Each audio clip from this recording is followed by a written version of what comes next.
What if I tell you that the guilt which you have carried your whole life, the guilt of being late, the guilt of forgetting, the guilt of feeling too much was not your fault at all?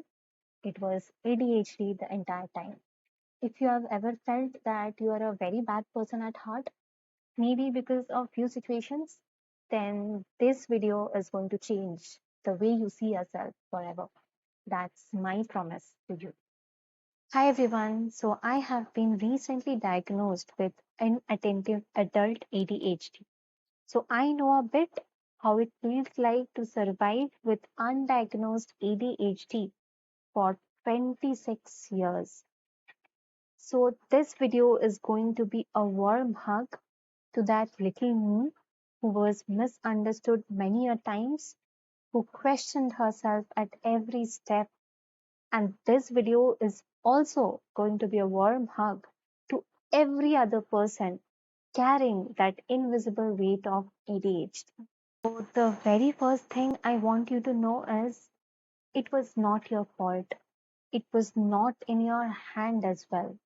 And you are not alone. We are in this together. Have you always shown up late to a friend's party, to a friend's house, to an exam, or to your work, and people call you names for that? Everybody laughs at you.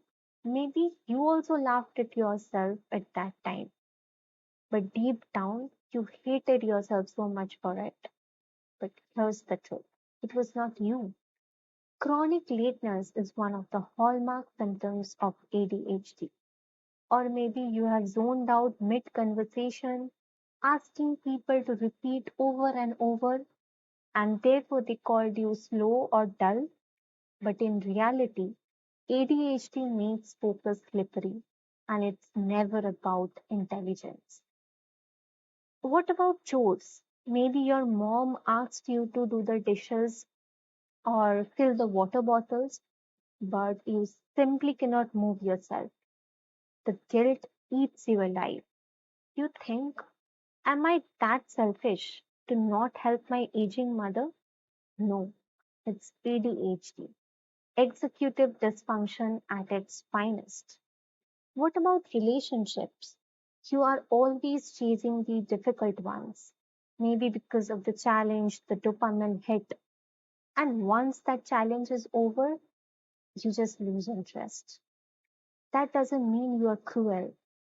Maybe you feel bad or guilty that you have hurt someone. But what if I tell you that it was never intentional? Then your guilt might lessen a bit. Have you ever ended a week where you have tried every single hour but got nothing finished? And then finally, on a weekend, you open Netflix to watch something only for your brain to scream. You don't deserve a break. You have 100 unfinished tasks. That voice is lying. You deserve a break. You deserve every bit of it.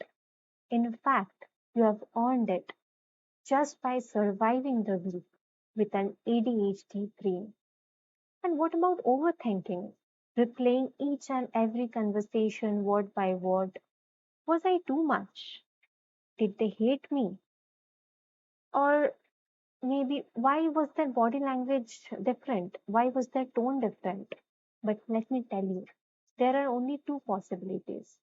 Either they also have ADHD, in which they are also busy overanalyzing themselves, or they don't, and they already forgot the convo. You, you were fine, more than fine. Or maybe you have very high IQ and ADHD both. You cram last minute, you ace the test, only for your friends to say you were a liar. You said you didn't study, but they do not know what ADHD masking is.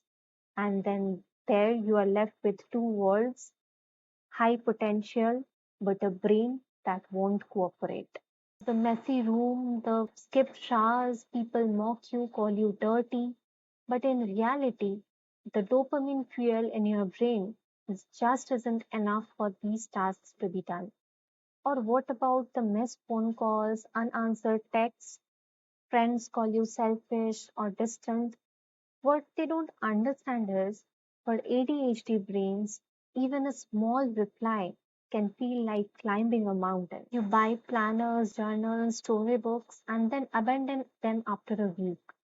Not because you don't care, but because your brain resists structure.